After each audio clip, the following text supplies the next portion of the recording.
Today on Doomed!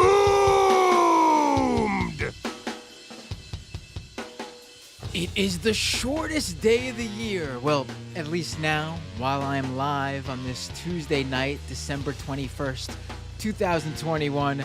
I don't know when you're watching this, but right now, live, it is the shortest day of the year. And on this dark, oh so dark, long night, we have a lot to talk about. Trump booed over receiving a booster. The Turning Point USA AmericaFest, which from the clips I'm about to show you seems more like a total cringe fest. We got a former Republican congresswoman who turned CNN contributor, just honestly, with what might be one of the dumbest news segments I've ever seen in my life.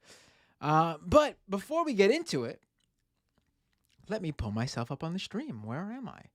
I just lost the, here it is. Okay. Hello, everybody. Welcome, welcome, welcome. This is Doomed with Matt Binder. A bit of a different show today. I've done these ones before. This isn't going to be a full Matt solo show. What this is going to be a second half of the show. You know, the usual second half where we do clips, take calls, but for everyone. I'm going to put this up for patrons. This is obviously for people watching live. I'm also going to give this to freebies. It's a weird week. We got, Christmas Eve on Friday. People are going to be busy all throughout this week. The show is usually on Thursday. People are going to be in traveling mode, going to see family mode, last minute shopping mode.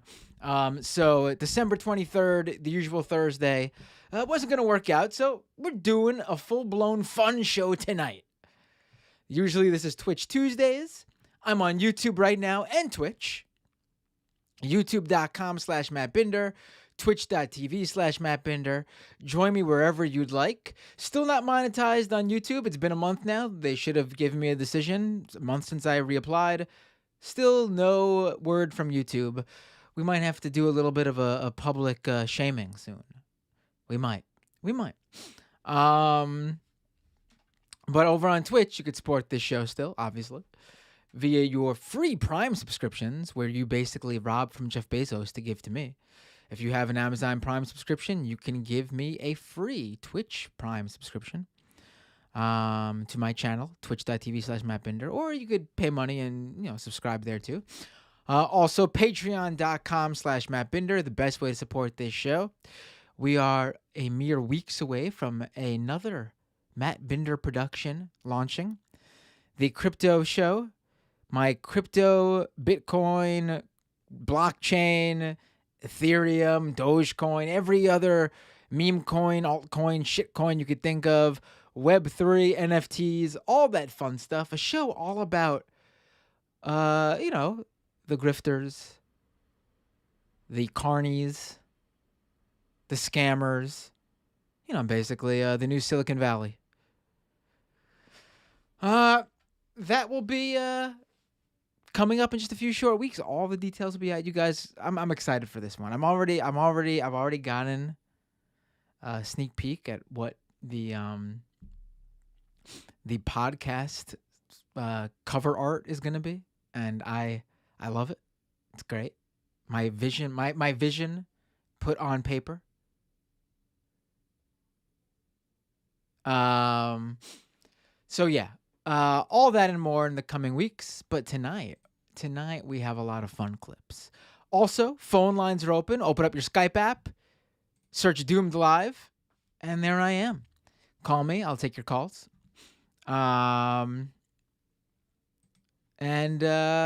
we can have a discussion.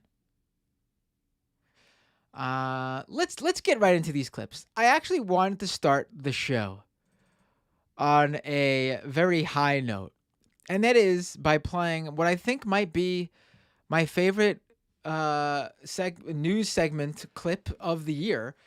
I played it last week on my War on Christmas episode with Parker Malloy. We watched this Trump interview together, but I we watched the full blown thing. We watched like numerous clips on it, but the first clip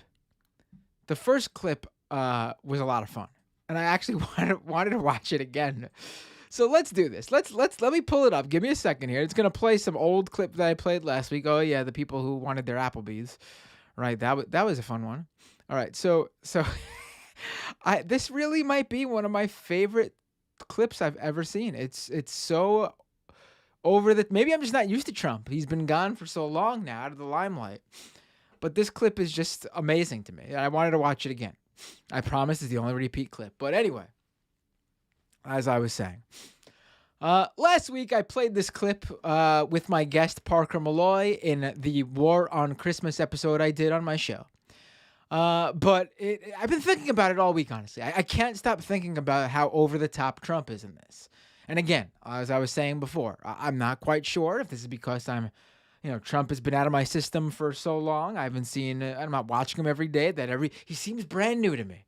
But this is, let's just play it. This is Trump with Mike Huckabee on Newsmax. I mean, literally, this is like seeing like a former pro wrestling legend on I don't know, Impact Wrestling in 2000 or today, honestly.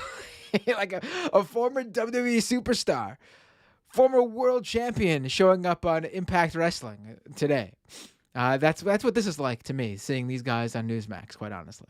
But let's play this clip, get ourselves into the holiday spirit. Oh, Christ. America had gone through a long period where people quit saying Merry Christmas. Mike Huckabee, like I said last week, I can't. This is the dude's obviously getting ready to be Santa Claus for next year. That's my only guess. He's going for Scott Calvin. Right when he finds out he's turning into Santa Claus in the hit Christmas film, The Santa Claus. It's all happy holidays. You deliberately changed that.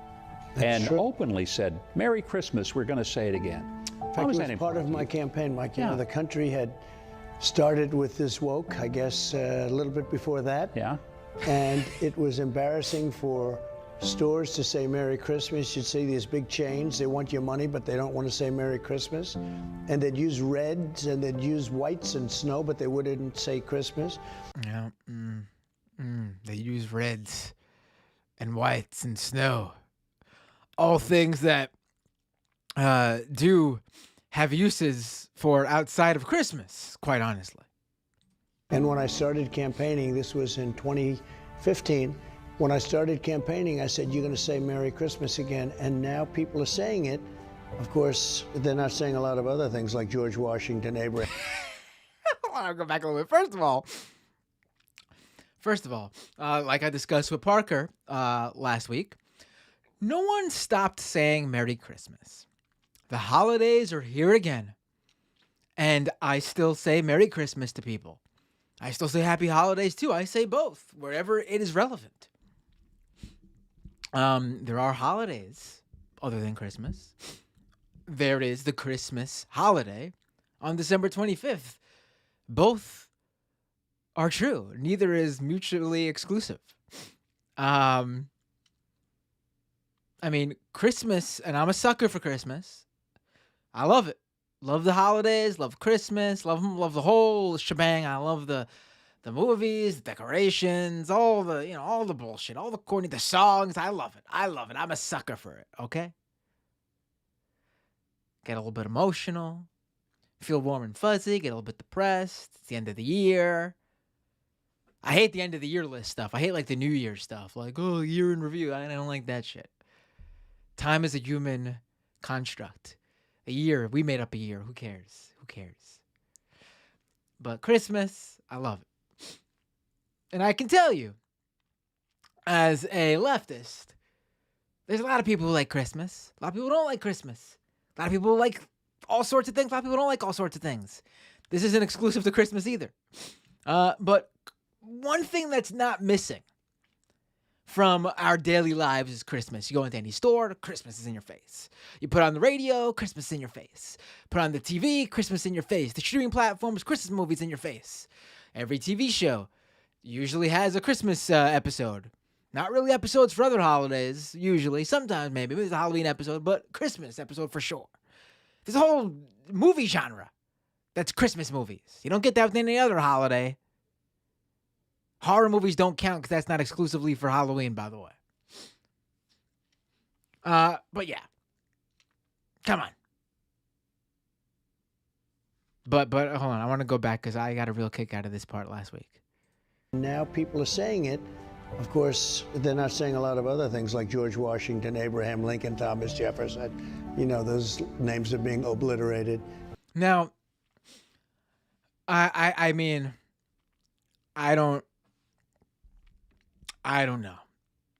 I growing up as a kid, born in the late 80s, my youth in the 90s, my teen years in the early 2000s, 20s were 2010 to 2020, pretty much. I mean, I don't recall the whole George Washington, Abraham Lincoln, Ben Franklin. I don't recall that as being part of the holiday spirit. I mean, I gotta assume he's talking about something else that's not Christmas related, yet at the same time, don't recall any holiday or event where people are just shouting George Washington, Abraham Lincoln. I mean, I don't know. Maybe on like John Wilkes Booth Day, there are some people who celebrate it by just shouting Abe Lincoln. As in, like, there he is, get him. I don't know. But as far as I know, I don't know what he's talking about.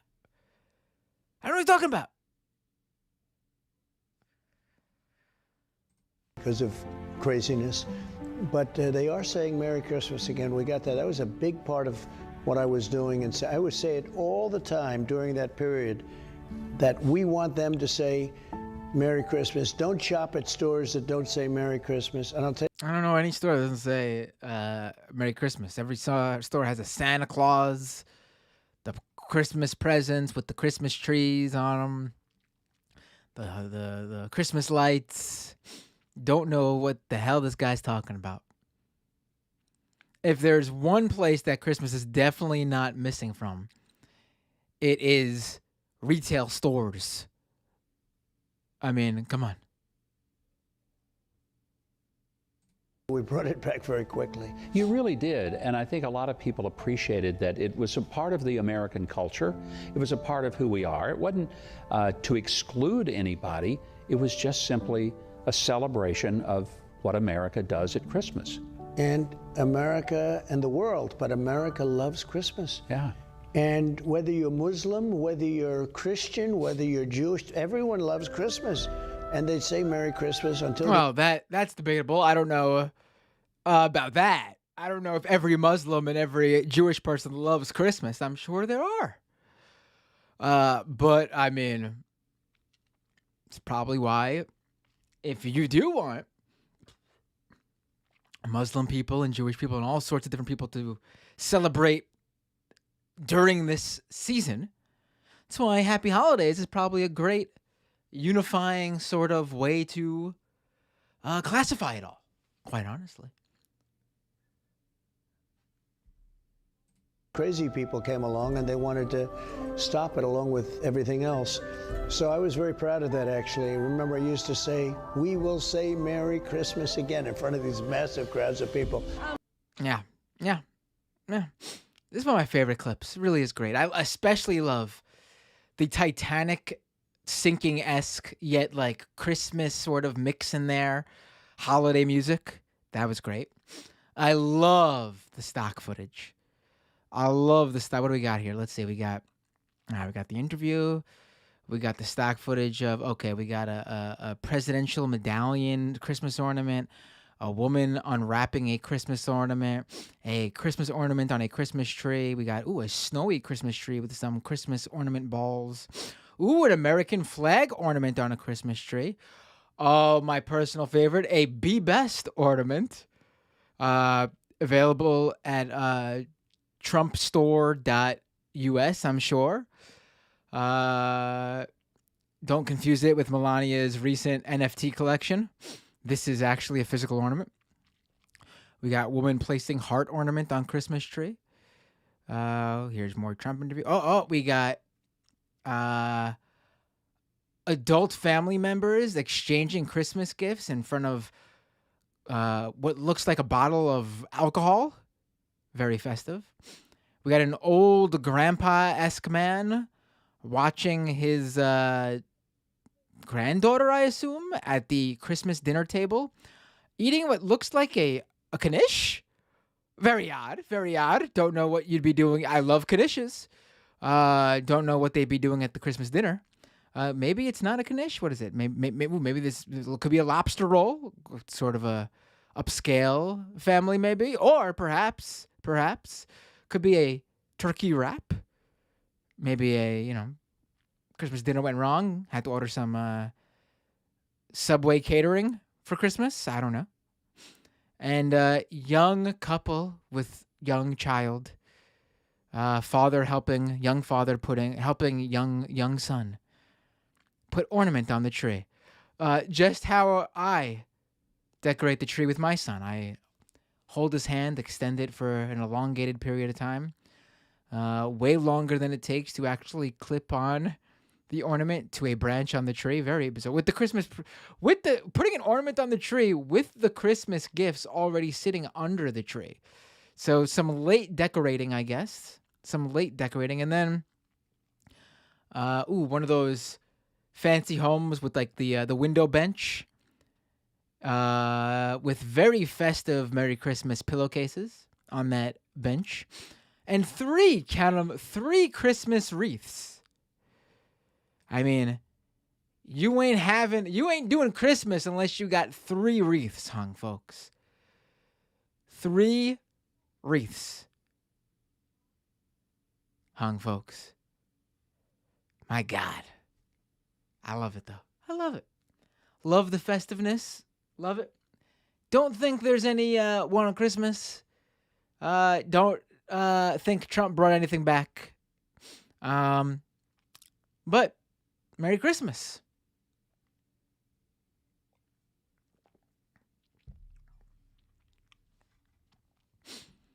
Dinah Cat Loves Me says, I think that was just a dinner roll, Matt. Excuse you, Dinah Cat. No. That's not just a dinner roll. Look. Oh, wait. Yeah. It looked like it was like a wrap stuffed with something, but on a second look, yeah, that's just a dinner roll with a big old bite in it. I stand corrected. I'm spreading misinformation about the Christmas dinner.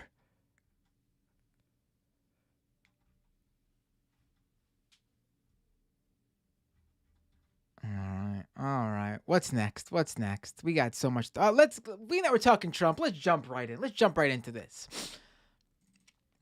But look. All right, let's jump right into this. So,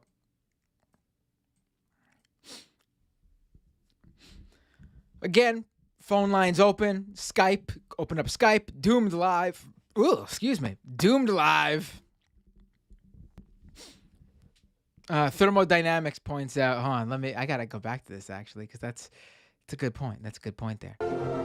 Thermodynamics points out that they're having a white people Christmas. I think you're right. I think this stock footage, where they talk about how inclusive Christmas is, I believe Newsmax picked some very strictly solely white families. Let's take a look. White family for sure there. Okay, white family definitely has that Be Best ornament. Don't we need to see white family? White, definitely white. White family. Maybe if we really, possibly Spanish, but like European Spanish, aka white, Caucasian, so still white, but maybe that's where they get, possibly with that guy and that woman. Sure, maybe. Definitely white right there. Yep. And definitely white there. Yeah, all right. Yep. Like, and the family with that house, definitely white. Definitely white. All right, let's get to this Trump. But look. All right, so you probably heard about this. Maybe you didn't. So Trump is on tour with Bill O'Reilly, a big old holiday tour, I guess. I don't even know what they're calling it. Probably should have looked it up. I should probably look. Let me look up what this is called. Because I'm sure it probably has some over the top patriotic stupid name. Oh. Okay, here we go. So Trump is on tour right now with Bill O'Reilly. Remember him? The guy who had a Fox News show for a very long time. And then all of a sudden, Trump is elected and he's on for a little bit longer. And all of a sudden, 2017, he is ousted from his program due to various allegations of the sexual nature, inappropriateness from Bill O'Reilly. And so he gets booted, and now apparently he just does a podcast, like me. I didn't have a show, no allegations here. That's just the podcast parts, like me, to be clear. But anyway, former President Trump is on tour with Bill O'Reilly. It's called, get this, the History Tour. And they're touring, and I'm seeing all these things where audience is sparse. I mean, it is a bizarre choice of a tour. Bill O'Reilly is not exactly all that relevant nowadays. But I guess Trump is, but not as relevant as he's been for the past 5 or 6 years. Definitely waning in relevancy, quite frankly, especially this year. But they're on tour, and apparently audience hasn't been so great. Not a lot of ticket sales in some locations. I don't know about all. Maybe there's been some hits across the country. Country's a weird place, big place. So people from all over. Who knows? Maybe there's been sellout crowds in some of these arenas. But Bill O'Reilly and Trump are talking at a recent stop on the History Tour. And Bill O'Reilly asked Trump a question. First, I have a little bit longer of a clip than most people are pushing around because I don't like things being cut out of context. I want to give a little bit of a context of what Trump's talking about. So here in this clip, Trump is talking about Operation Warp Speed, and he's taking credit for the vaccines. And he's trying to tell the audience, hey, we did this, as in me and you, my supporters. Couldn't do it without you folks.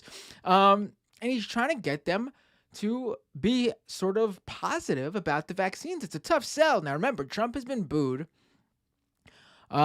at his own rallies for basically talking about the vaccine and saying he's been vaccinated.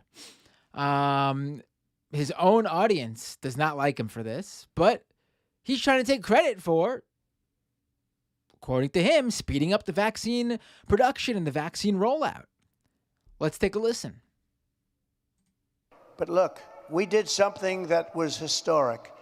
We saved tens of millions of lives worldwide. We, together, all of us, not me, we got a vaccine done, 3 vaccines done, and tremendous therapeutics like Regeneron and other things that have saved a lot of lives.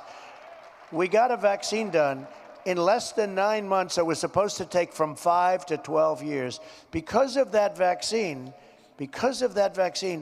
millions and millions of people. I think this would have been the Spanish flu of 1917, where up to 100 million people died. This was going to ravage the country far beyond what it is right now. Take credit for it. I mean, it is true that the initial estimates for possible casualties from COVID-19 very early on in the pandemic were bleak. I mean, it's bleak now, don't get me wrong, but it was really bleak. They had like millions and millions of deaths worldwide. Thankfully, all over the world, we instituted lockdowns early on, and we took safety precautions, wearing masks, various different health, hygienic measures, various precautions. And then the vaccines were rolled out, and they've been a boon to honestly saving lives, as Trump is saying. That's no doubt about it. Now, whether he actually had any role in speeding this up and whether or not he actually caused damage and led to more people dying than necessary, even after all those measures were taken due to his basically ignoring of the dire situation the country, if not the entire world, was in during the early days of the pandemic. Put all that aside, it is true that the vaccine has undoubtedly saved lives. I mean, we can see it. Are the vaccines stopping people from getting COVID? No, that's true. No, never said they would completely cure you of the, like, it's not a force field to keep the COVID away from you. However, you look at the data, and the odds of you getting really, really sick, and on top of that, the odds of you dying from COVID, if you are vaccinated, are extremely, extremely, extremely low, especially when compared to people who are unvaccinated. And that's just the truth. And that's what Trump is saying. Might be, aside from him taking credit for the whole vaccine rollout, that aside, everything else might be the most truthful Trump has ever been. Let's continue here. So far, so good. Credit for it's a great. What we've done is historic. Don't let them take it away. Don't take it away from ourselves. You're playing right into their hands when you sort of like, oh, the vaccine. A little bit of reverse psychology from Trump. All the gears are working in that skull today, folks. Look at that bright man. Look at that bright man with his weird tie coming out from underneath his suit jacket. What an oddball. What a weird man. But anyway, he's on point tonight, folks, with that reverse psychology. You don't want to take it. You shouldn't be forced to take it. No mandates, but take credit because we saved tens of millions of lives. Take credit. Don't let them take that away from you. Okay. Now here we go. Here comes the question from Bill O'Reilly. Let's watch. So the president made news. Do you agree with that? Right? Well, they're cheering him. So far, so good. Both the president and I are vaxxed. And did you get the booster? Yes. I got it too. Okay, so... Don't. No. That's all. There's a very tiny group of it. So Bill O'Reilly asks him, did you get the booster? And Trump goes, there's a moment where you can tell, where he's like, do I disclose? And then he just decides, I guess, maybe fuck it. And he says yes. And the crowd goes, no, ooh, oh. And to be fair, compared to the cheers beforehand, the booing crowd was smaller, but still it was a not insignificant amount of people who were booing Trump for getting a booster vaccine, which is quite funny to me. Let's listen one more time to just that end part. Both the president and I are vaxxed. And did you get the booster? Yes. I got it too. Okay, so... Don't. No. That's all. There's a very tiny group of it. I just want to really just take this in for a second. These people, these anti-vaxxer right-wingers, are ready to die for Donald Trump. He's their god. They love him. They look up to him. Literally, we got 50, 60, 70, 80, 90-year-old people looking up to Trump and saying, I want to be him when I grow up. Just amazing. It's amazing. Ready to lay their lives down for this guy. And he's literally telling them, yeah, I'm taking the vaccine. I took the booster. And they've been brainwashed by him and the conspiracy theorists within his cult so much that their imaginary version of Trump supersedes the actual Donald Trump. Like, in their mind, Trump would never, they will do whatever he wants them to do.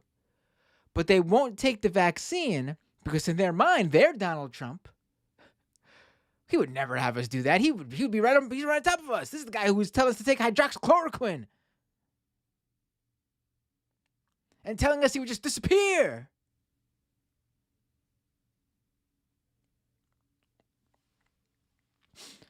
Their imaginary Donald Trump that doesn't exist, because here he is saying, oh yeah, I'm not stupid. I got money. I got means. I don't want to die. I'm taking those vaccines because I know they work. I'm getting the booster too because I know it works. He's telling them that. And they're so brainwashed by all the shit him and his supporters said over the past 1, 2, 3, 4 years about all these conspiracy theories and when COVID kicked in, his early COVID feelings and everything about it was just bullshit. It was not, to disappear, nothing to care about. They're so brainwashed by the version of Trump that was just Trump saying whatever the hell he needed to say to try to get reelected, which isn't what he actually believes, being that you can see he got the vaccine and the booster. They're so brainwashed by that version of Trump that the real Donald Trump is telling them to do something, and they're like, no, fuck you. We only listen to Donald Trump, Donald Trump. Don't you tell me what to do, Mr. Trump. I only listen to Mr. Trump.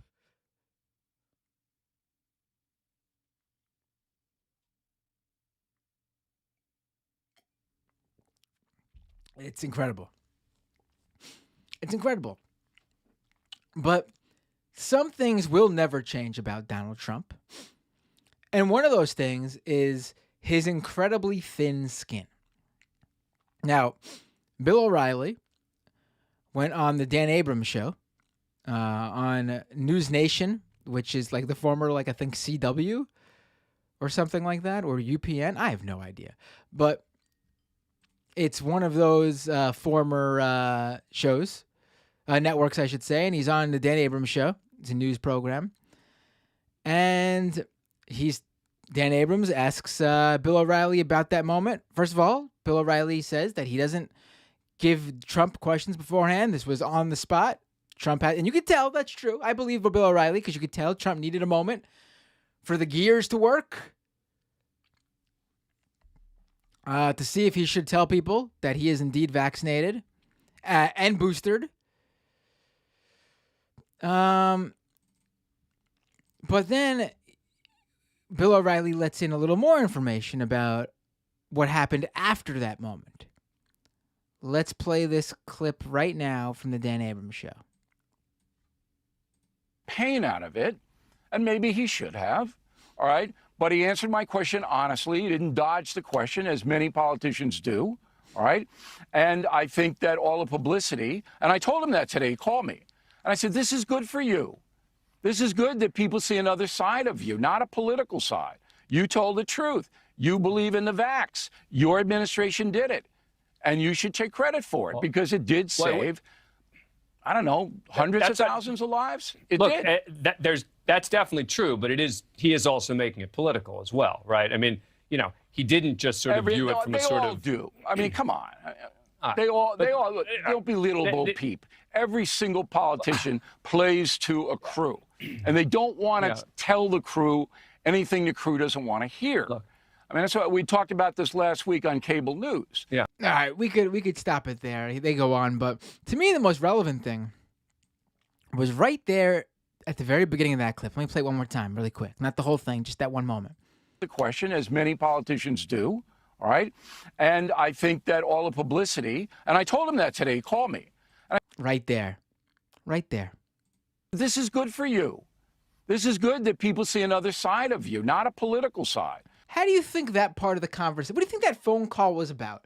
Hey, Bill O'Reilly, just me, Don, calling, your pal, former President Trump. Just calling to see, we want to go out for lunch. Maybe we'll catch a movie before the big show. No. Because his very next thing is talking about how he had to console Donald Trump. You did the right thing, Mr. President. You did the right thing. It's good people see the side of you.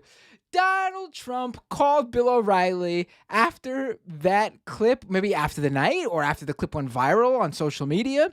He called Bill O'Reilly to get basically a pat on the back, Bill O'Reilly rub his back, console him, hand him a tissue. There, Trump, you did the right thing.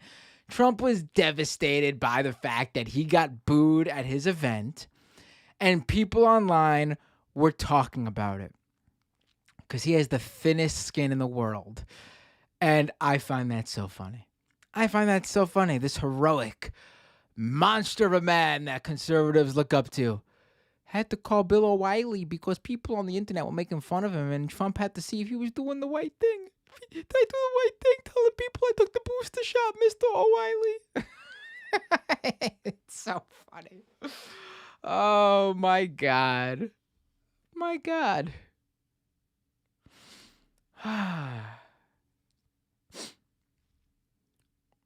And our Gray says, does anyone believe that phone call happened? Oh, I do. I don't think for a second that I don't. If they're still doing this tour, especially, Trump definitely called him. Say, Bill, about that, Bill, about what I said last night. The people, did I do the right thing? I without a doubt, that phone call happened. It's a stupid thing to lie about.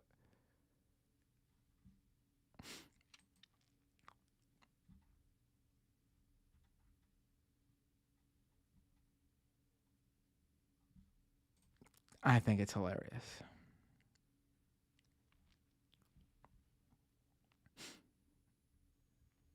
We got more clips. What should we do next? A lot of stuff to get to. Oh, let's. You know what? The Turning Point. All right, so Turning Point USA had this big. Let me see if I can even find really quick.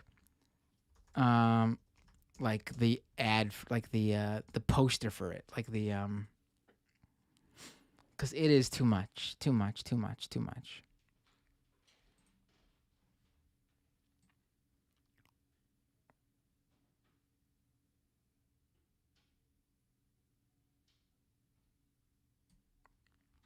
All right, here we go. Here's a poster for it.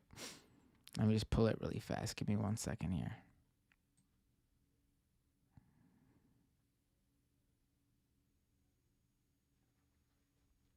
Oh my God. This is something else.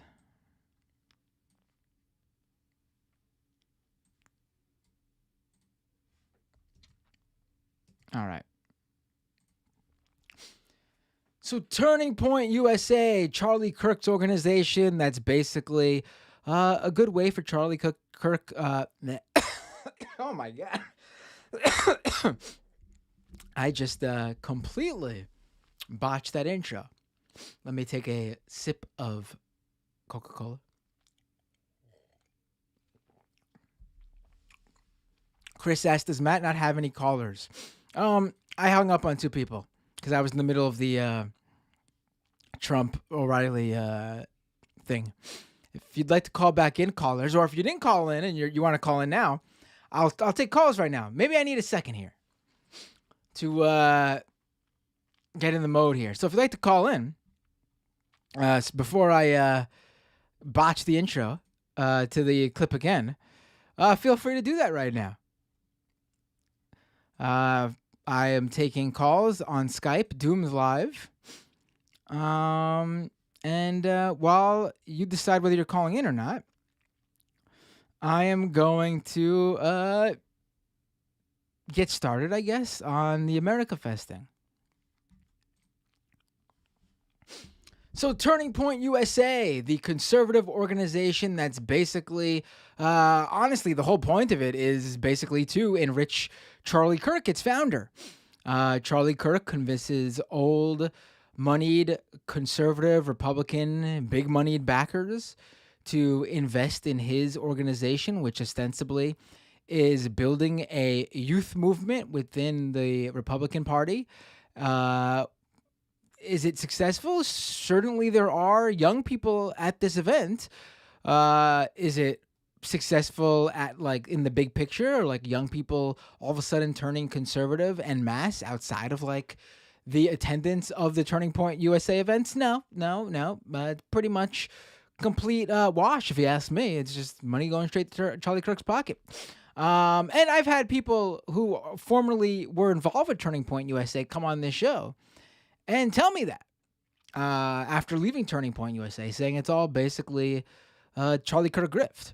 But anyway, Turning Point USA held their big event just over the weekend and going to today, I believe, called AmericaFest in Phoenix, Arizona. Look at this lineup. Confirmed speakers for AmFest 2021. We got Charlie Kirk, obviously, it's his event.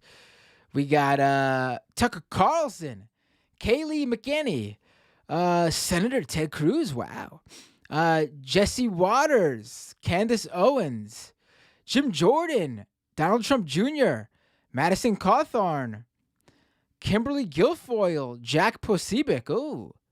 I wonder how Donald Trump Jr. feels about Jack's little Rape Melania sign that he held up at an event.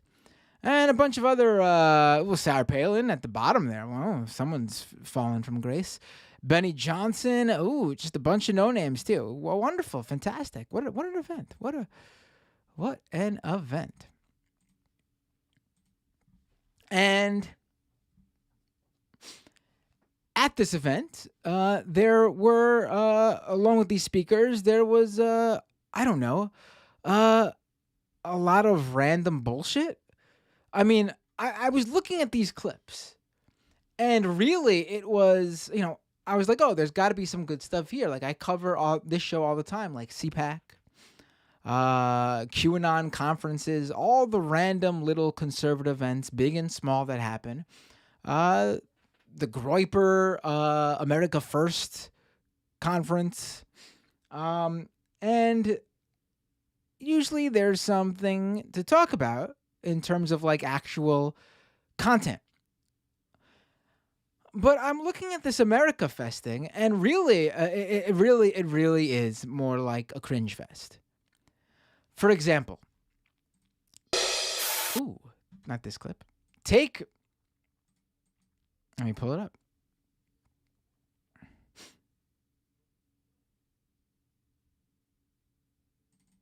Okay. Take this, for example. I mentioned Benny Johnson. Here's a clip of Benny Johnson. Now, Benny Johnson's a former BuzzFeed reporter who was like a right-winger. He made the famous, like, I don't remember exactly what restaurant, but he was like, what's Burger King like on Fort, one of the army bases in Texas or something. And he literally did like a picture, like a BuzzFeed listicle about this. And I believe he finally got fired from BuzzFeed over like plagiarism or something like that. And then he bounced around from different conservative networks. The dude is like, honestly, a caricature of like a self-described social media guru, ninja, wizard from like the early days of social media, like 2008, 2009, 2007, 2010, around that era. And he still acts that way. But anyway, here is his entrance to his speaking engagement at the AmericaFest. Oh, whoops. I forgot to put the sound up. 1 second.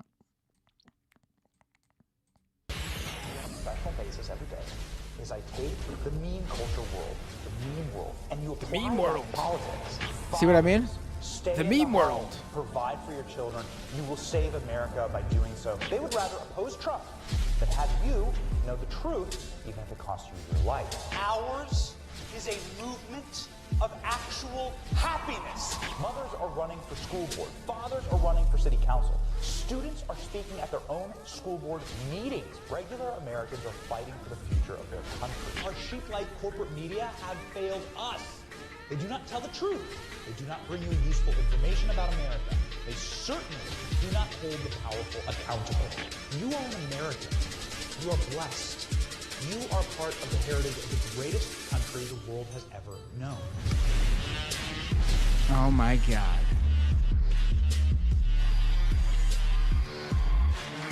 Look at him.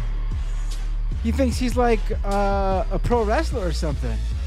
Doing a big like entrance with like fake paparazzis following him or something. This is literally The Miz and John Morrison's entrance from like the early 2010s. I love you! Their character they were like Hollywood. And they had like fake paparazzi roll out the red carpet for them. He really thinks he's like a movie star or something. And this is just like a lame ass conservative political conference. Here, let's show another one. Here's a Project Veritas. Now I can't play too much of this because there's a copyrighted music playing underneath it. So maybe I'll lower the volume.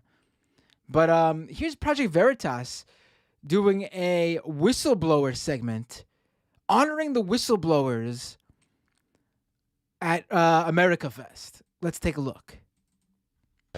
Carrie Porch, CNN, whistleblower. Come on out. Come on, Carrie.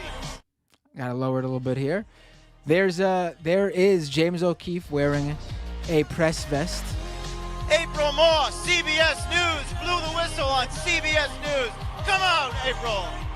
All right, so to let you know, these whistleblowers are people who went to Project Veritas basically to say, like, I'm a meteorologist who wanted to cover, like, Bitcoin on my local news. And my editor said, it's not really our audience, and they nixed the Bitcoin segment. That's literally who these whistleblowers are. And so they threw away their local news career to basically become conservative Z-list personalities for Project Veritas. Now they're dancing to the song. I'm not gonna play the song so I don't get copyright hit. But look at this.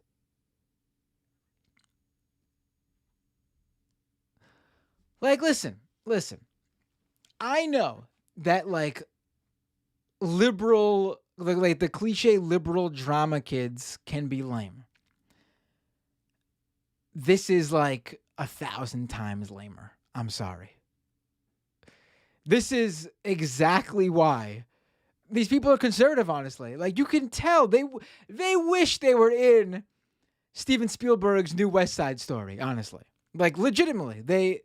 So many failed actors, failed musicians, etc. on the stage right now. That's literally what fuels the modern day conservative media personalities. That's who they are. We know Bill. What's his face? Ben Shapiro wanted to be a screenwriter.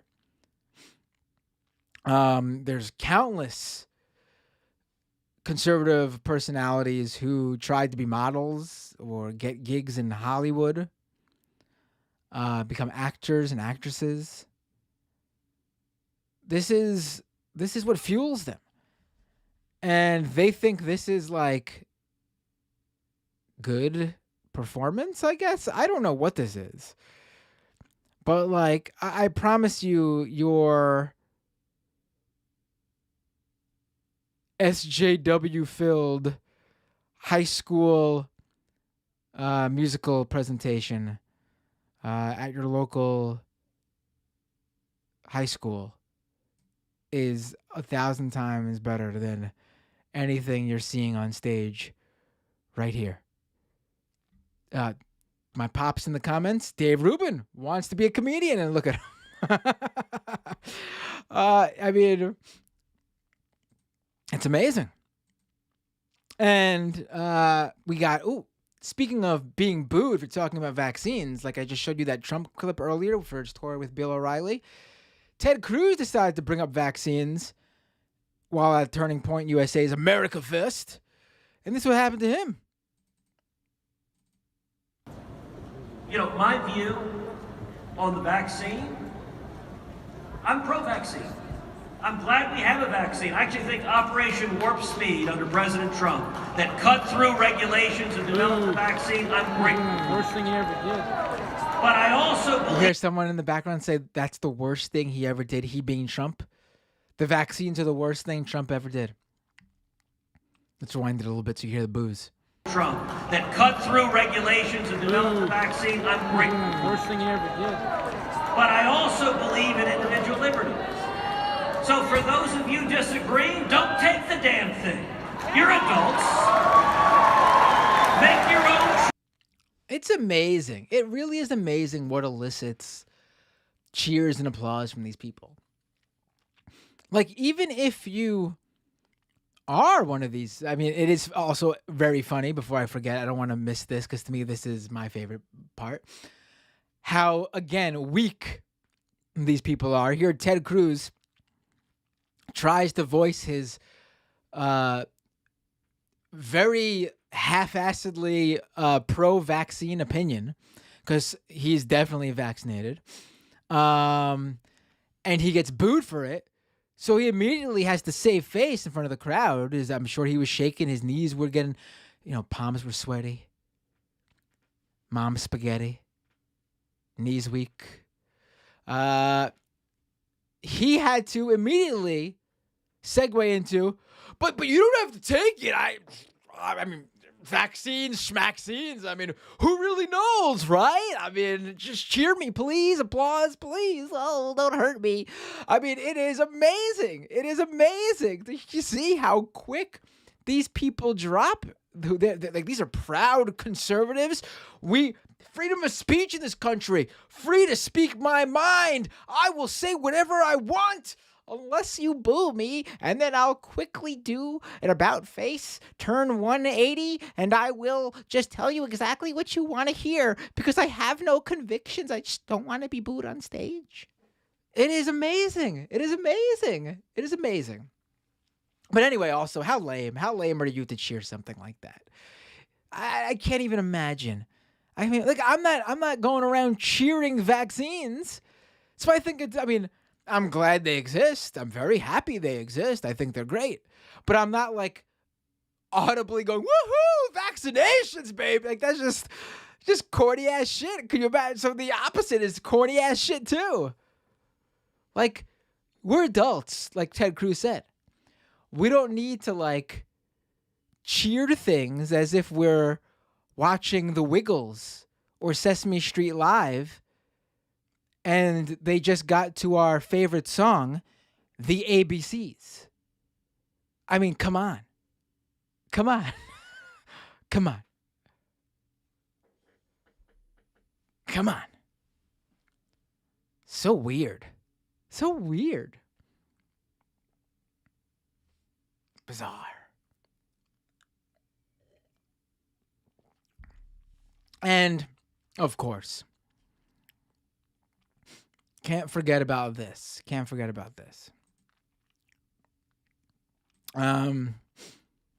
Kyle Rittenhouse was a speaker at this event.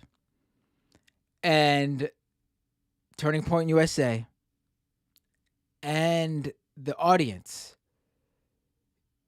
gave him a rock star standing ovation. And it's sickening. It really is. It is. And we'll talk about this. Let's watch it first, and then we'll talk more about this. Get loud for Kyle.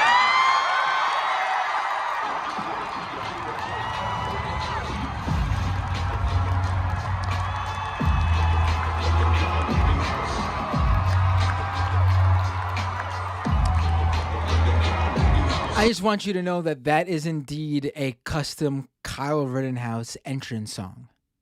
Honestly, listen, it is a custom-made Kyle Rittenhouse theme song. Depraved.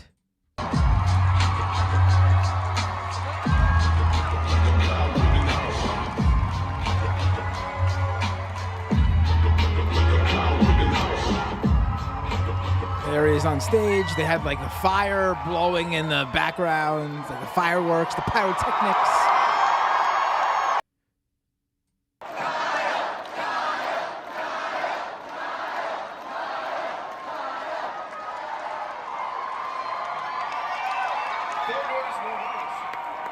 What's up, bro? This is the most famous TikToker in America. 4 doors, more whores. He's in there. I mean, I want you to understand what's going on here. Like, wherever you stand on Kyle Rittenhouse, and you know what my opinion is on Kyle Rittenhouse, that the dude specifically went there that night looking to cause trouble.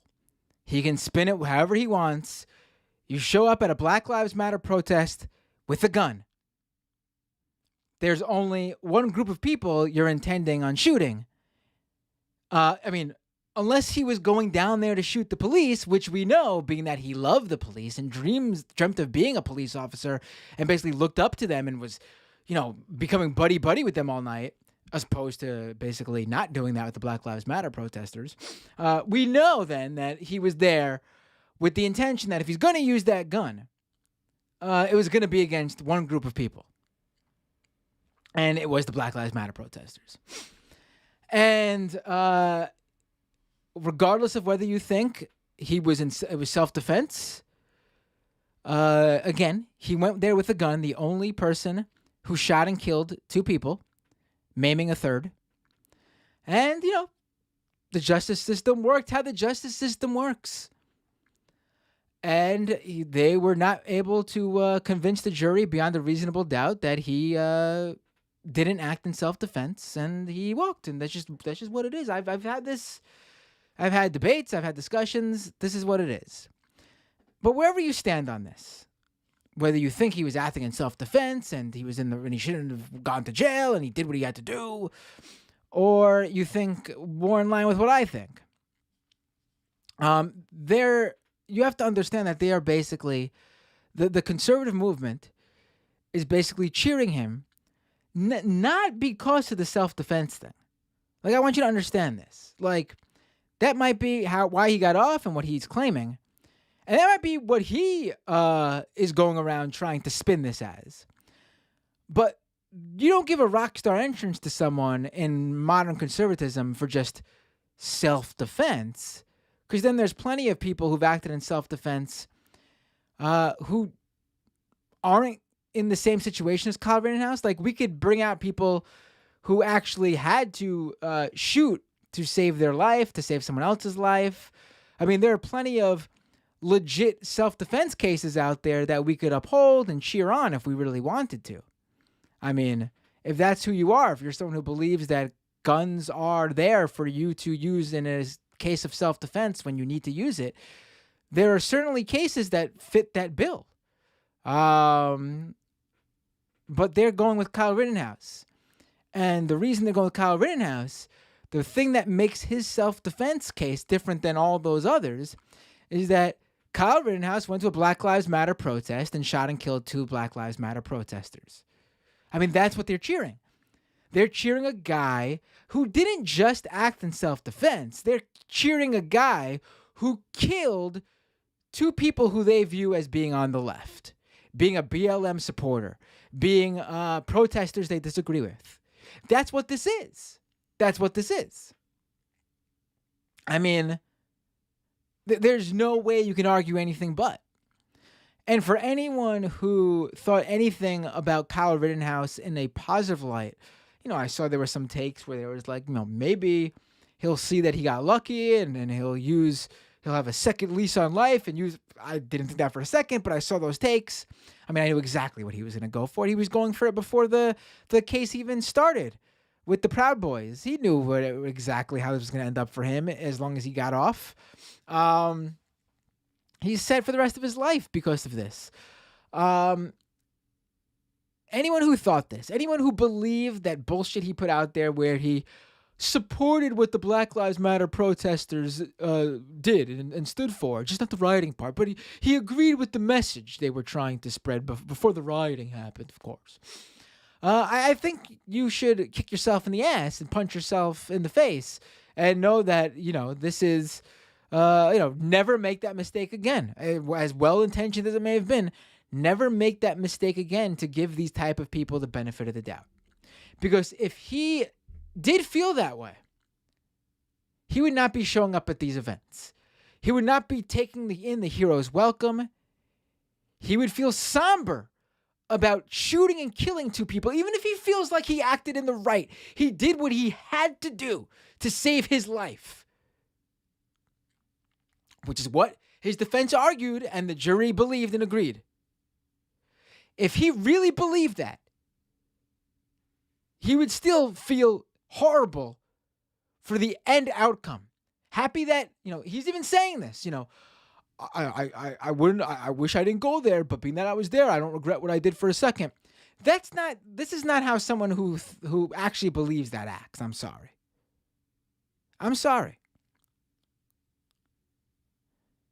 This is an individual who is quite happy with what he did. He certainly would do it again. He knows what the outcome of it was. It was a very short period of uncomfortableness and worry about his future, followed by hitting the fucking lottery.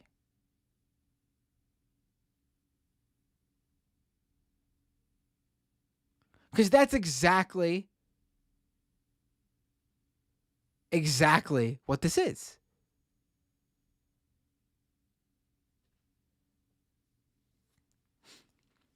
I mean, if you really were not someone who basked in killing these two people, and you were upset with how it went down, and you have, he said he doesn't regret doing what he had to do to save his life, fine. But, you wish it didn't go down that way. If you really believe that, you wouldn't be treating what you did like it was some big heroic accomplishment and be basking in it. It's that simple. It's that simple. I mean, but this is what the conservative movement is now. I mean, you should be worried about this. It is unhealthy that this is the type of reaction, and there's nothing comparable on the left. Anyone who wants to say any bullshit, I haven't been reading the chat, but I see that there's some sort of argument. There's nothing comparable to this. There's nothing comparable to this. I mean, don't forget that literally weeks, I think it was weeks, shortly, let me give myself some leeway here, shortly, not long after Kyle Rittenhouse shot and killed two people and shot a third in Kenosha, there was a confrontation between far right-wing gangs and Antifa, and I believe it was Portland, which ended in a Patriots prayer guy shooting bear mace into someone's face, and that person pulling out a gun and shooting him in response. And that person apparently, according to the right, he was Antifa. He later came out and said he had Antifa, he agreed with Antifa, but he wasn't like formally, because there is no Antifa group, but he was a left-leaning protester or someone with left-leaning ideology. And what was the reaction to that? Literally, the President of the United States, Donald Trump, put out a hit on that left-winger, Michael Reinhold,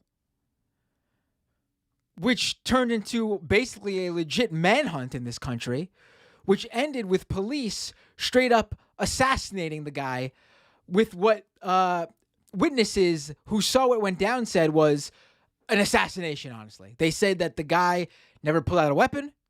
Reinhold never pulled out a weapon. The police drove up to him, guns a-blazing. I mean, I did a interview with the local news reporters who were on top of this case, where they discovered that one of the police cars driving down to Michael, when they found Michael Reinhold, one of the police cars that were driving down there, the cop in the passenger seat started firing from inside his vehicle through his own car's windshield. That's how the bloodlust was to assassinate Michael Reinhold, who we'll never know what really happened. He never will have his day in court because, again, he's dead. But based on the video evidence, it seems highly likely he could have also had a self-defense argument, being that he was just sprayed in the face with bear mace, possibly didn't even know what the guy was pulling out when the guy reached for something. The Picture of Prayer guy was reaching for something. There's nothing equivalent like this. And you know what? If Michael Reinhold lived and had his day in court, there would be no deifying him like this. I can guarantee you that. There would be no deifying him on this level at the very least. Perhaps there'd be some people who like that he stood up just like, to compare to Kyle Rittenhouse. I'm sure there would be the comparisons, and that's why. But there wouldn't be some sort of leftist event where he got a rock star reception. I don't even think he would be invited as a speaker because we don't, that's just not the point. We deal with ideologies. I just, let me take a call now. We got a caller on the line. 1 second. Hey, what's your name? Where are you calling from? Hey man, what's going on? It's Omega. How are you? Hey Omega, what's up? What did you talk about? Well, I wanted to get into that bit of the Kyle Rittenhouse that you were saying, and all the jokes people were cracking on Trump earlier was like ridiculous. You kind of missed it. Oh, yeah, I sure. honestly, in all actuality, with this whole thing with Kyle, it's like it makes absolutely no fucking. I can curse on here, of course I can. It makes like little to no sense that this dude is getting treated like all this, and he wants to keep claiming like. I've gotten into so many online debates with people left and right all over the fucking place, like about like, oh, this and that, this man defended himself, this did that, he's traumatized and all that. And a lot of these people are also trying to use the justification of like, well, these people have had their histories. I'm like, here's a problem with that. Like, do I agree with what those people did in their lives prior? Of course not. Nobody does. Nobody's an angel in this situation to begin with. So let's get that moving. Right. And was it already kind of escalated? A little bit.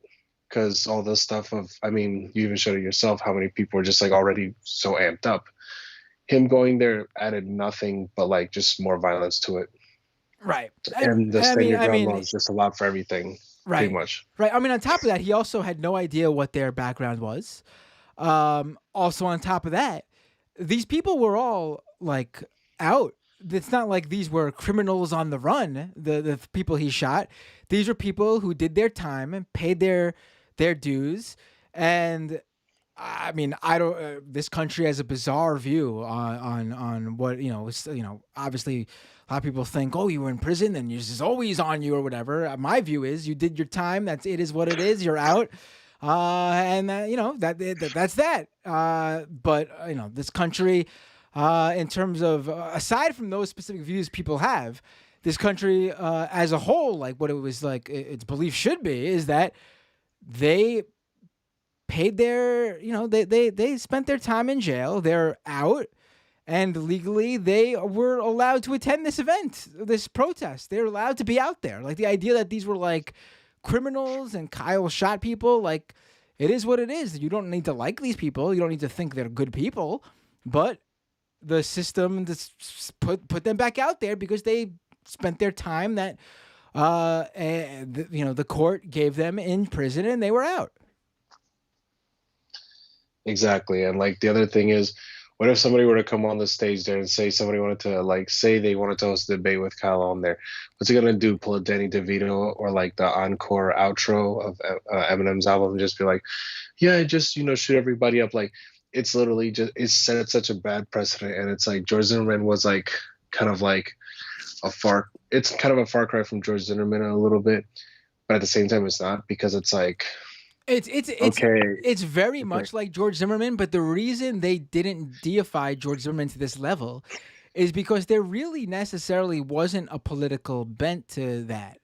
Like, I mean, obviously George Zimmerman is racist for seeing a young black man, and a really a kid, walking in an area that he deemed wasn't right for him to be walking in. But there really wasn't no political ideology connected to it. Like it was essentially like a street brawl or domestic, like something like that. Obviously with and that's why they did, or like a domestic issue. There really wasn't like, it wasn't like they were at a protest or they got into a political argument or there was some sort of, but for Rittenhouse, it is inherently political. And they view him as a right-wing hero due to that.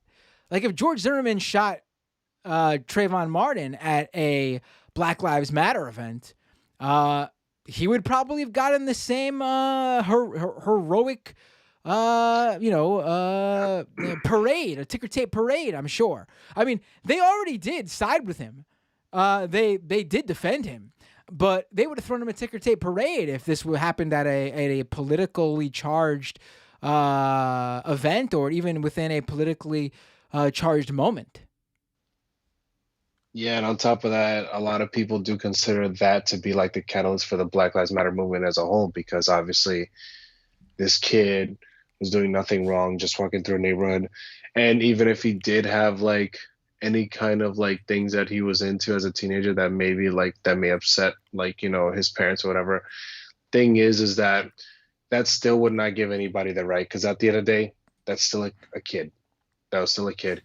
And in Kyle's case, it's like those are people who disagreed with you, and maybe there was a warning shot fired, but nobody was like, what this is what I've told people, if they're not a trigger pull away from doing something to you and causing some serious damage, you don't pull yours out and then decide to just and just unload on them. It's like, this is not Grand Theft Auto or whatever stupid like other video games out there where you could just like do that to no consequences. Like, no, this is like, right. This is a situation where these people do not come home, and they probably reformed even, and they probably reformed, and they were probably still like a bit more like amped up, because of how things were in that protest. And one of them even had a situation where it's like, okay, less likely to be rehabilitated because of the sexual related charges and shit like that, which I won't get into, but it still does not give you the right to be judge, jury, and executioner in that moment in time. Well, he also doesn't know. He had no idea who he was dealing with. Like, it's that simple. The idea that Kyle Rittenhouse took out this guy because he knew nothing about this guy. I mean, let's put it this way. There were other people there that night with guns. Kyle Rittenhouse was the only one that this guy went after. From other clips I've seen, it's clear that Kyle Rittenhouse was harassing people with his gun, quite frankly. And then on top of that, this also wouldn't have happened if Kyle Rittenhouse, on top of his behavior, this also wouldn't have happened if Kyle Rittenhouse just didn't bring the gun. That's the only reason he was targeted by Rosenbaum in the first place as someone to like try to disarm or whatever Rosenbaum was trying to do. I mean, it's just that simple. Yeah, and also what a lot of people have not mentioned, which made the rounds for a time, the video of him beating up that girl that's a few years younger than him, and in the very least, and then like half his size, but he just beat her like she was a grown woman attacking his sister. It's like, I understand defending your sibling, but he went so overboard that whoever was recording actually had to come out and intervene, seeing that whole fight go out of control. And there's like Teensy Kyle with like freaking glasses, but he's still like, he's obviously got a predisposition for violence. And it's like, I'm sorry, like I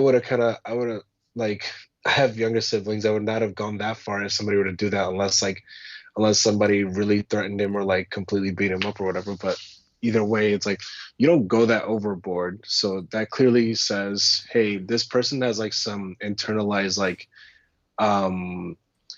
anger issues or whatever that he's got to deal with, or whatever like stuff that he's got built up within him where he feels a need to use violence to combat that. It's like, that's not the way to go. It never is. And then all you just do is just like just escalate the situation further. It's like, you're only 18 and yeah, you want to be a cop, and I guess you'll be welcome there with open arms, but like, give me a break, dude. It's like, you're not a hero whatsoever. Right. Well, anything else you want to? Wasn't there another topic you wanted to talk about? And thanks for humoring me with my Lindsey Graham impression on the show the other day, by the way. Right. Oh, that was you. Very, very. You tried, a valiant effort, but it's hard to keep that up. Yeah, I couldn't get through my laughter. I had another bit I wanted to do with that, but I was like, nah, nah, nah, I can't do it without just like busting out laughing. And then I was at the office at my job, and people would have been like, "What the hell's going on in there?" Thanks for the call. Appreciate it. Always a pleasure to talk to you, Omega. Take care. All right, you too, man. Have a great holiday season or Merry Christmas. Who knows? I don't know what you celebrate. Don't care. Just have a good one. Likewise, and as a fellow parent, may you not be as exhausted afterwards. Thank you. Appreciate it. Take care, my friend.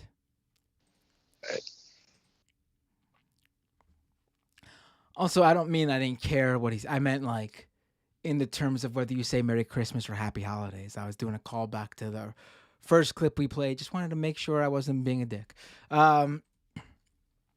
All right, let's get to... Oh, we got another call. Let's take it. Hey, what's your name? Where you calling from? Hey, Matt, it's Tony from Texas. Hey. Happy solstice to you. Happy solstice to you too. I see you have your webcam on. Mind if I bring you up on the feed? Please do. All right, here we go. Hey, so what would you like to talk about? I guess a few rapid fire observations about some of the clips from tonight, and then let's do it.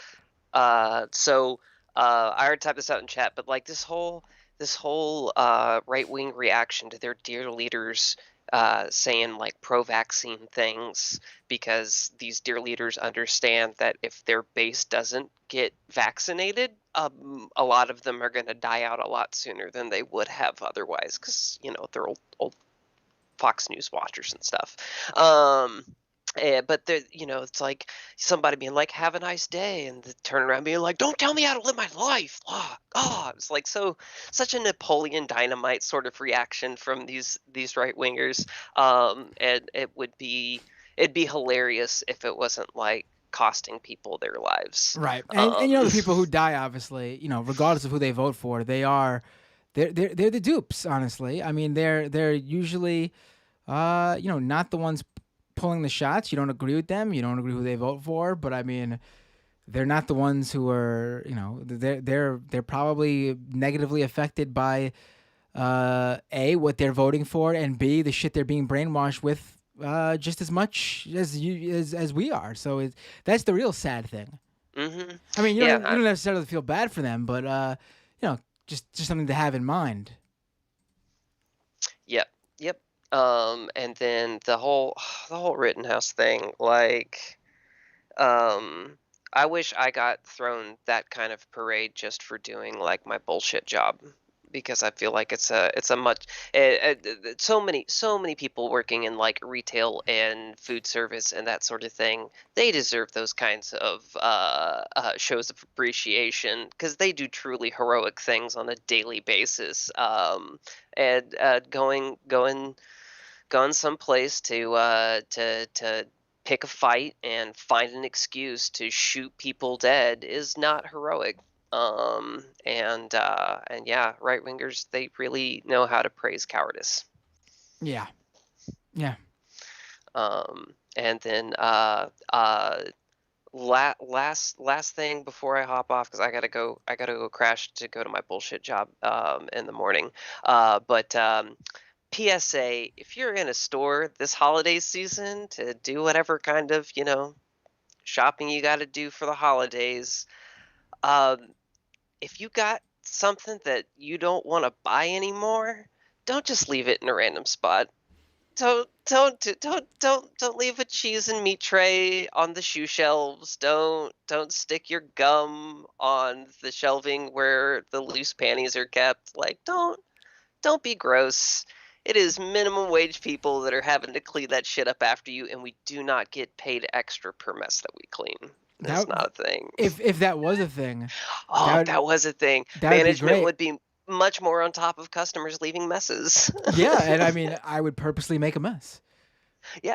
And then it would be appreciated, because it's like, all right, bonus check. But as it stands, it's just like, more things on the to-do list before I gotta punch out. So yeah, be kind to the retail folks working during the holiday season, because this is not a relaxation time of the year for most folks. This is kick into high gear and really bust ass time of the year. So Absolutely. Treat it's this actually might be I feel like at this point in time and now we're now December 21st. I feel like there's going to be those last minute shoppers, I'm sure they're going to cause a lot of agita, but I feel like we are past the worst for retail workers. I think the next couple of days we'll get through it, and then we're already getting ready for Valentine's Day. So is Valentine's Day a big issue for retail workers? I mean, it's just anytime there's like a holiday thing that's like a whole bunch of like displays and cardboard waste that we gotta like go set up and then stock with extra inventory that's come in just to fill these displays. And yeah, there's just no matter the holiday, if there's like specialized merchandise for it, which if it's a holiday in the US, there's special So you must commodities love for it. must love like August and September, right? Where there's like nothing. Well, there's back to school sale. Right. Yeah. Oh, there's always something then. There's always something. Well, it's all manufactured. It's all Right. mind games to get people to buy things, and they'll Well, to come be up fair, with whatever. I love there's two holidays that I think should exist and everything else can go. We got Halloween and Christmas. Everything else hit the road. Don't care. I'm down with holidays. I just wish we weren't, commodifying them like everything else. Yeah. Yeah. But thanks for taking my call, Matt. Don't forget to check your Patreon messages. Oh my gosh, did I still not get it to you? Oh my God, I'm so sorry. I promise I will get it to you eventually. I want to be in the Discord to corral people into like an art night, because there's an art night every Friday with the MR Discord. You're on Skype right now with me. Hold on. Hold on 1 second. I don't want this to go on any longer. I'm feeling guilty. Oh my God, I can't find it. Hold on. 1 second. We're gonna do this live right here on air. 1 second. On air. Let me find this. Found it. Where it just disappeared. All right, found it. Hold on. Here, pulling up Skype. I'm sending you that Majority Report background that you wanted for artistic purposes. Yes. Because I can't. I feel terrible. So I'm gonna forget if we don't do it right now. Boom. Awesome. Thank you. Oh, Boom. perfect. Thank you. And then I just sent you my Discord handle, so you can send me that Discord invite. Oh man, I owed you two things. My God, what a failure I am. Unbelievable. I'm sorry. You're good. That one I'll get to you. I don't want to keep it going any longer, but yeah. I'll get that one too. I promise. Thanks again. What am I saying? I'm gonna forget. Everybody, just hold on while I get the Discord link for Tony. And if I don't have this, if you don't have the Discord link, anybody listening, you need to reach out to me and I'll get this to you too, because this is unacceptable from me. Unacceptable.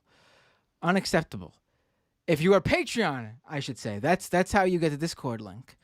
So don't gotta be a patron. Here we go. Invite people. Here it is, Tony. Again, apologies for the delay here. Quite all right. I forgive you. Boom. Huzzah. All right, Tony. Happy holidays. Merry Christmas. Have a great one. I'll talk to you soon. Happy solstice, Matt. Bye. Bye. All right, folks. All right, I got how many more clips? I got 2 stories to get to. One is a clip. Let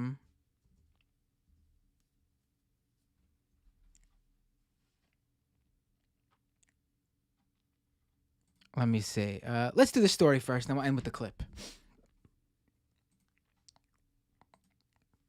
So,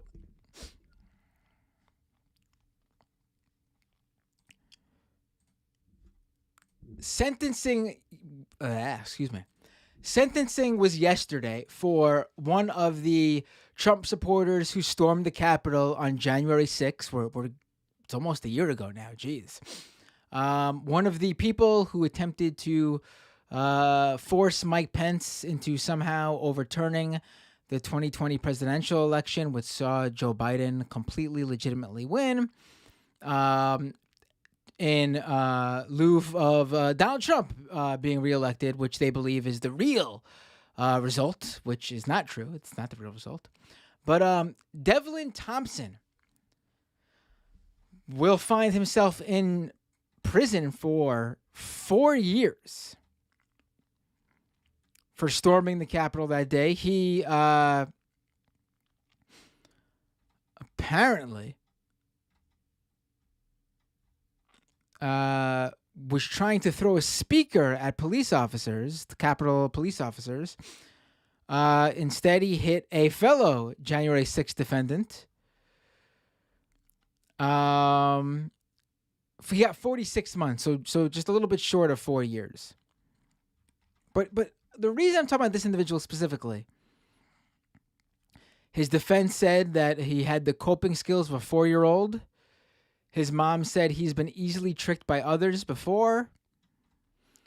His defense continued. Although Mr. Thompson is 28 years old, he functions in many ways as a young child. Mr. Thompson's understanding of what was transpiring was naive and inaccurate due to his autism. He seems to regret it. On Trump, he said, "I have disdain for him for leaving us hanging. If he knew there was no security, no activity, why would he send upset people? There was nothing to hold their attention. His actions were inconceivable. He created a lot of problems and he didn't even go." He put together a cost-benefit analysis of his attending January 6th, the January 6th storming of the Capitol, and his cost-benefit analysis is pretty amazing to see. Here it is. Cost: I lost my job, lost stock options, lost damaged reputation, lost house in Georgia, tons of money in attorney fees, face on New York Times, MSNBC, etc., face on bus stop ads, put on FBI list, contributed to overall scene and psychological damage to officers. Benefits: I can't think of a single benefit.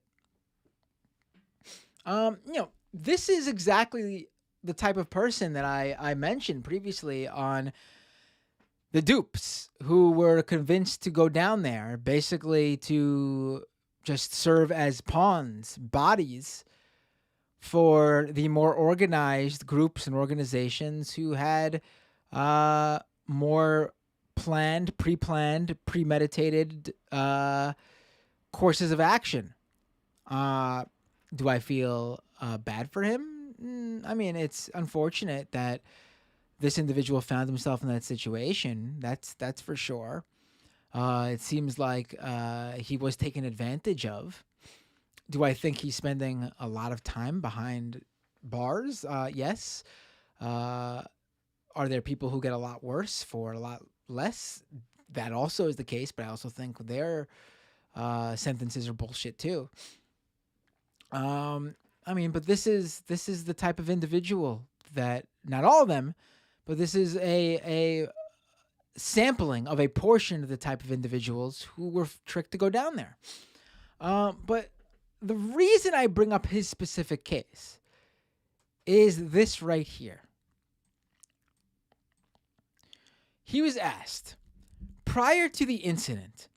This is when his when he was being interrogated.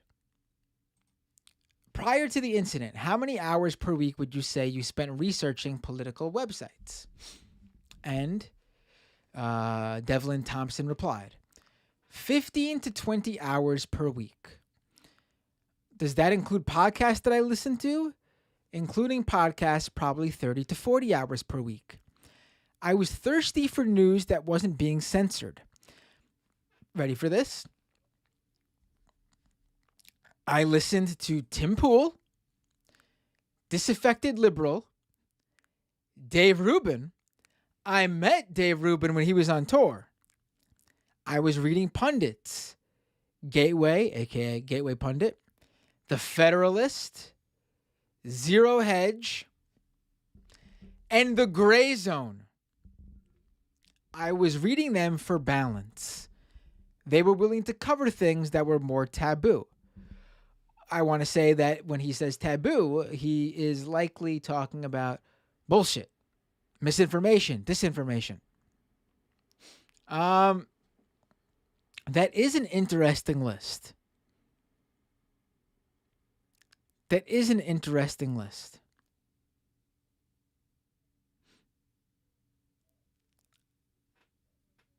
I mean,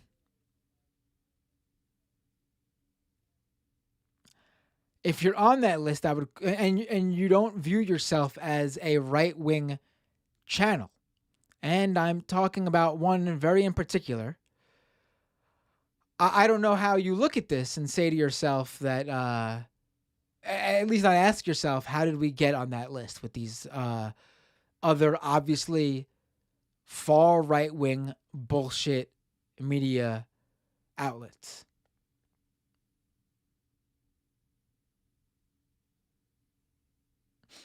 I mean, I would question the work that I do if I was on this list. If it was a mix, like if this guy was like, oh, I was listening to Tim Pool, but also listening to TYT, and, I was listening to Dave Rubin, but I was also listening to, like, I don't know, Chapo or any other leftist podcast or whatever. If it was an actual mix, I'd be like, okay, this is just a guy who was looking for independent, non-mainstream media. But this is not the case. I mean, it sounds like he was fooled into thinking this was. You know how Tim Pool likes to pretend he's not a right-winger. But I mean,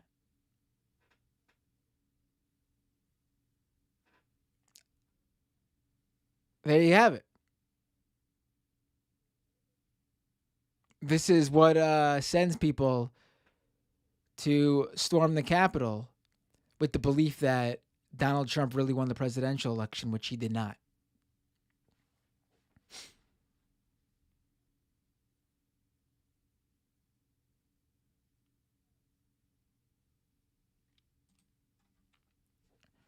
And our Grace is a little surprising Dort isn't on that list. Yeah, maybe he just never discovered him. Who's the disaffected liberal? I wasn't familiar with that one.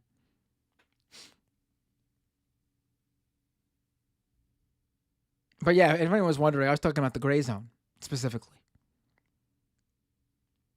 If I'm, if I'm those guys, I'd wonder why that individual looked at my body of work the same as he looked at the Gateway Pundits, or Tim Pool, or the Federalist. I would really do some deep soul searching, honestly.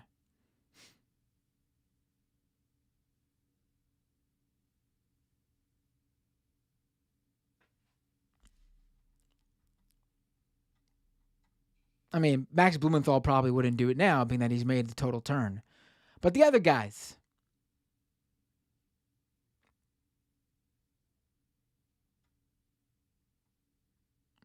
Uncle Devin, Poole was parodied on SNL. That was pretty cool. He was?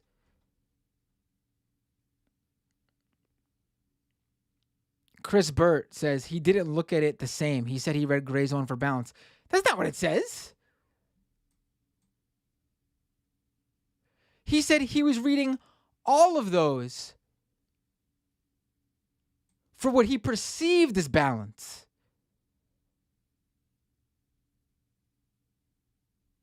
So you got the Gateway Pundit, the Federalist, and Zero Hedge on one side, and you're claiming that the Gray Zone is the thing on the other scale that's balancing it out.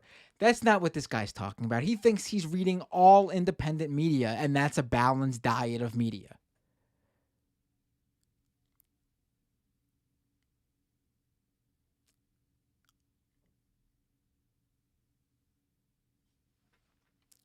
That's not what he's not saying. Because where's the balance other than the gray zone? In his view, he was reading these independent media outlets as balanced to the mainstream.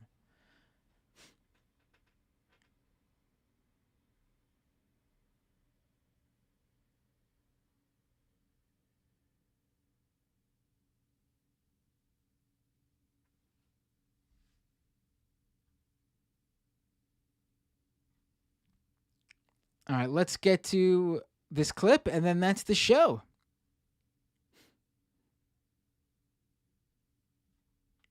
Chris says he's not watching the mainstream. How's it balance for him?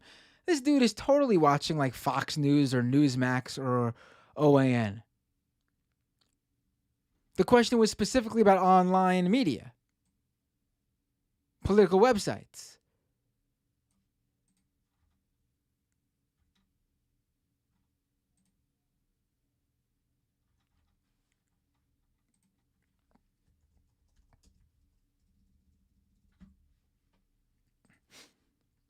That the entirety was the balance, because he views online political news as independent, providing him something taboo as a whole. If this was your if this was your only news diet, you wouldn't view it as more taboo, because it would just be the normal news you read.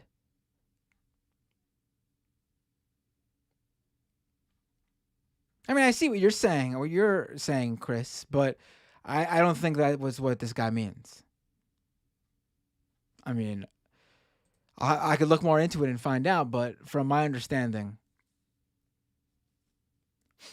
All right, this last clip, and then let's have a wonderful holiday day, Merry Christmas, etc.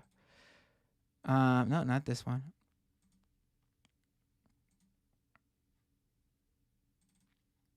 All right, here we go.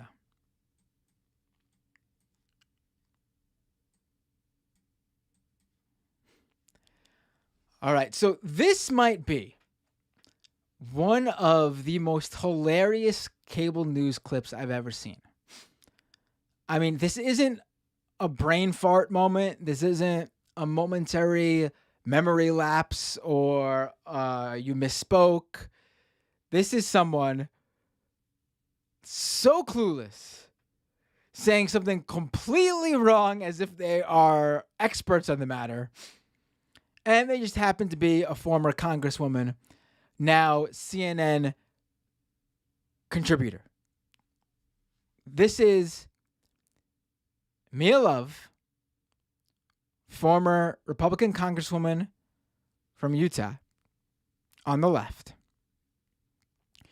with CNN's Jim Scioti or whatever it is, and they're on with also the young Kennedy III, the one who lost to Senator Mackey.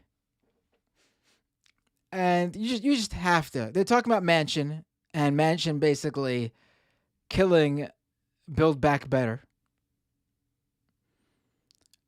which I'm none too happy about, as are many people. But I mean, you gotta just watch it. You gotta just watch it. It's, oh my God. Now, I just want to remind you as we watch this, Joe Manchin is the senator, longtime senator of West Virginia. Union representing coal miners says they want him to reconsider his opposition to Build Back Better. Joe Manchin marches to his own tune. Do you think that could make a difference? Look, I think any constituency from within West Virginia that is going to raise their voice about this is going to matter to Senator Manchin. It matters. Congresswoman Love and I would say the same thing. Mm-hmm. When your constituents are chiming in on an issue, it matters, right? Of course it does. It matters an awful lot more than, some interest group from across the country that you don't represent, you weren't elected to represent, and that doesn't have any leverage over how you're going to vote. Your home state, your home communities, your constituencies is something very different. And obviously for a community like the coal miners in West Virginia that have such a deep legacy in that state, and an affiliation with Senator Manchin that he, I think, is quite proud of, putting forward the fact that he will always try to speak for the people of West Virginia. When you hear loud and clearly constituencies like the coal miners saying, hey, if you're going to do that, we want you to change your vote, I think that matters. Mia, sorry. But remember, this is Virginia. Remember what happened with Youngkin and the fact that he was able to win. And the way that he was able to do that was because he was listening to his constituents. He was listening and laser focused on what was going on in Virginia. So I think that this is a lesson that Virginia is not happy with the bill as it is currently. And so Joe Manchin is actually doing, I think, the president a favor and himself a favor by saying, I am not going to just go along to get along. Well, we'll see if they can find some middle ground here. Joe Kennedy, Mia Love, thanks so much, and Merry Christmas to both of you. Merry Thanks Christmas. so much. Coming up. I'm speechless. I'm speechless.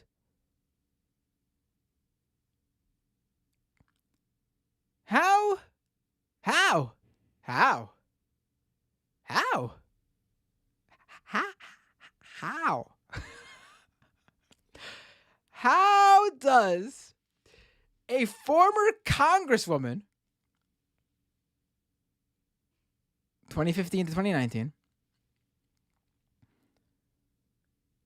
and CNN political contributor, whatever she is paid by CNN now.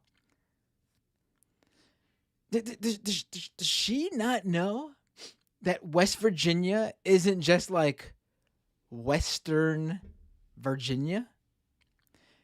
Does she not know that West Virginia is its own state, and that Virginia actually has two senators who are not Joe Manchin, and then Joe Manchin, along with another senator, are senators in a state that is called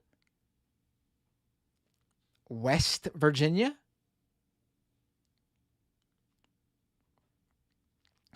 And again, this is not a slip of the tongue. Oh, just had a break. No, because she comes in with the Virginia governor's race, right? Right? And Kennedy over here said West Virginia about a dozen times before Mia Love came on. So it's not like it wasn't in her head. She, whoops. I mean, and then she had the prepared rebuttal with Youngkin winning the governor's race in Virginia, as if that has any bearing or relation to West Virginia. I mean, they're next to each other. They vote very differently. Very different constituencies. For example, one's deep red, and the other one's been fairly consistently leaning blue.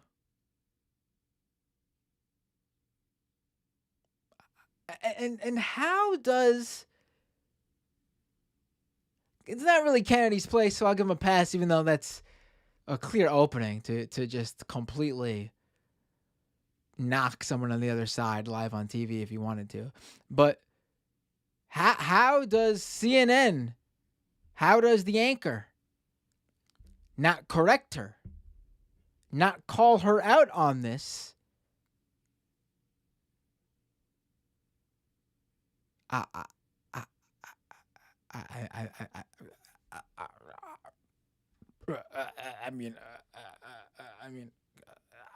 don't know what to say. I don't know what to say.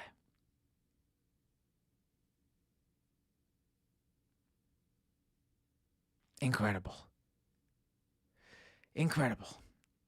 I want to watch it again, honestly. Just Mia Love's. It's incredible. Yeah. When you hear loud and clearly constituencies like the coal miners saying, hey, if you're going to do that, we want you to change your vote, I think that matters. Mia, sorry. But remember, this is Virginia. Remember. It's not. Happened with Youngkin and the fact that he was able to win, and the way that he was able to do that was because he was listening to his constituents. He was listening and laser focused on what was going on in Virginia. So I think that this is a lesson that Virginia is not happy with the bill as it is currently. And so Joe Manchin is actually doing, I think, the president a favor and himself a favor by saying, I am not going to just go along to get along. I mean, just phoning it in. Just phone. I mean, was she even paying attention, or is she really not? I don't know. Amazing. Amazing. All right, folks. This has been a fantastic year with you guys. There'll be no show next Tuesday. That's for sure. Stay tuned for the stream for next week. I'll give you guys an update. Probably do a Thursday clip show or something like that, like this one. And then we'll get back into guests in the new year. If you'd like to get me a Christmas gift or holiday gift or a Hanukkah gift or whatever you celebrate gift, patreon.com/MattBinder to support the show. Could also give a one-off donation by going to my Twitter profile on your mobile device, where you'll find links in the tip jar on my profile to my Cash App, my Venmo. Could also, if you have Amazon Prime subscription, go to twitch.tv/MattBinder and you get a free subscription to any channel of your choice. Also, you could support this show. Can't support it on YouTube right now, still demonetized, but doomedcast.com for the podcast version of the show. Do subscribe to the YouTube channel, though, at youtube.com/MattBinder. Ratethispodcast.com/doomed. Give this podcast some ratings. Also, that crypto show is creeping up. I'm honestly, I'm so pumped for it. I'm really excited. I think you guys are really going to like it. And I think it's going to be good.